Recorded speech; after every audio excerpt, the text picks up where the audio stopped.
Ok, meu querido, vamos então para a quinta pergunta, seguinte: sua família, seus pais, como foi a sua infância? E o que eles poderiam imaginar para você num parâmetro de carreira, né? Os pais, meu filho vai ser militar. Minha mãe dizia, minha mãe gostaria que eu fosse sei lá, um tenente, alguma coisa assim. Mas enfim, como é que foi essa questão da sua infância? Se seus pais tinham o pensamento de você ser alguém jamais no intuito da fotografia, né? E o ramo fotográfico teria passado talvez na mente deles ou não? Eu acho que não. Nunca não tem nenhum fotógrafo na minha família. Não tem nada. Já pesquisei bastante isso. Tem muitos inteligentes, meu tio, João Nunes Neto, que é um gênio. Inclusive a introdução de Charles Chaplin, do filme O Grande Ditador, tudo isso, essa cultura, Guimarães Rosa, sim, tudo foi ele que me deixou ver. Seu pai gostaria que você fosse o quê? Não, no caso do meu pai, eu ia chegar. Eu iria ser militar, eu iria para a aeronáutica. Tudo certo. Eu também. Eu cheguei até a me alistar, mas não pude. Fui me alistar na aeronáutica. Mas no caminho. A mãe pensava em ser o quê, você? Meu filho vai ser? Eu acho que eu ia ser também militar. Do pai, né? Mas aí eu ver esse show do Mick Jagger. E pra mim hoje eu acho que eu não sobreviveria sem a fotografia. Inclusive fiz um texto hoje de manhã justamente sobre isso. Que eu não imaginava que eu iria ser fotógrafo. E agora é simplesmente um dos fotógrafos do Brasil, né? Não tanto, né? Mas eu amo a minha profissão. Cara, fantástico. E o seu talento, eu observei aqui, é muita coisa o acervo dele aqui. Eu tomei um café há pouco tempo, nessa pause, né? É muita coisa, é sério. E tomamos um café, estamos retomando aqui a gravação. Vamos para a sexta pergunta. Como você vê, né, a fotografia hoje? Olha só, é uma pergunta muito importante, muito séria. Como você vê a fotografia hoje diante de tanta tecnologia, Photoshop que engana muitas vezes, até propositalmente, né? E além disso, as câmeras avançadas, né, e que tentam até superar a sensibilidade de um olhar humano, né, para registrar um momento, uma cena, etc. Ou seja, o lado humano do fotógrafo ainda existe sobre toda essa situação da tecnologia? Como você vê isso? Existe. Eu sou a própria ruptura do que isso teve, porque eu venho do analógico. Sim. Eu acho que hoje é o que eu tentei falar nesse texto. Eu vim do analógico e tive que reaprender a fotografar com a digital. E as máquinas são amigas às vezes ou não? Não, mano, tem que ser sempre. Infelizmente, né, a máquina, as palavras de Charles Chaplin, não sois máquina, mas somos máquinas humanas.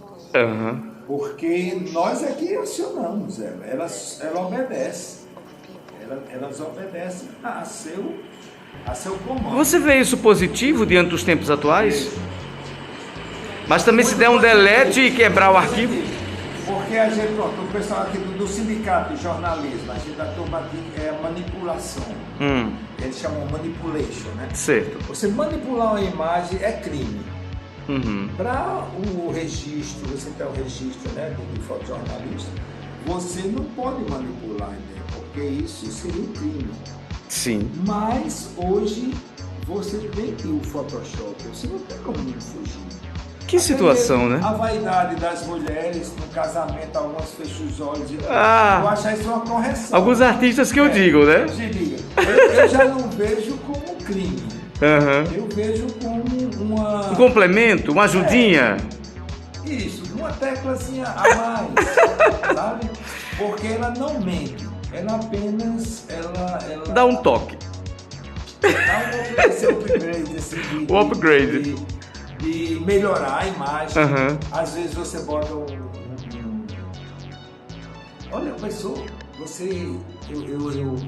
perdendo espaço, que eu vi o que a gente está fazendo hoje, que o Dr. Smith não olhava, era 28 anos atrás, ele falava com a pessoa aqui como se fosse, não imaginou que o telefone ia fazer isso. Não, e minha avó dizia nos anos 79, 80, ela dizia assim, naquela época nós tínhamos a carta, né? Que ia por avião, né? Aquela que era toda colorida, né? Carta. A minha tia morava no Mato Grosso e demorava um mês para chegar. E quando chegava a outra minha tia aqui, ia ler para todo mundo sentar ali e ouvir, uns choravam, outros não. É uma época. Aí depois veio o telefone, e minha avó dizia assim: tempo há de vir, que o telefone você vai ligar e ver a pessoa. Eu dizia: minha avó tá doida, mas ela era sábia. É como o Raquel, já pensou Raquel de Queiroz escrevendo, né? Cecília Meirelles. Tudo à mão. Pois é, rapaz. Caligrafias belíssimas também. Hoje você se perde, tem que ser rápido. Hoje qualquer coisa, um menino de 3 anos, Google, me diga o que é. Pois é. Que situação. E isso para fotografia, para mim foi. Então as máquinas ajudaram um pouquinho. Muito ajudaram. Mas elas não superam a sensibilidade humana. Não. Aí essa sensibilidade. Elas têm que estarem casadas com vocês, humanos. Fotógrafos humanos. Por isso que nunca eu acho que a câmera do smartphone vai superar a máquina. Porque a máquina, se você souber que você está fazendo o ângulo, perfeição, pronto. Eu, no meu caso, eu fico esperando um sorriso, um olhar. O momento exato. A luz, quando a luz incide no rosto da pessoa, o semblante, tudo isso para mim para poder clicar. É uma riqueza. E a máquina está preparada para registrar. E eu tenho que estar, a máquina tem que estar preparada ao meu clique, ao meu comando. Entendeu? Uhum. Mas é interessante isso. Eu não tinha pensado nisso. Pois é, a gente vai meditando, né? Tá vendo essas ideias aqui.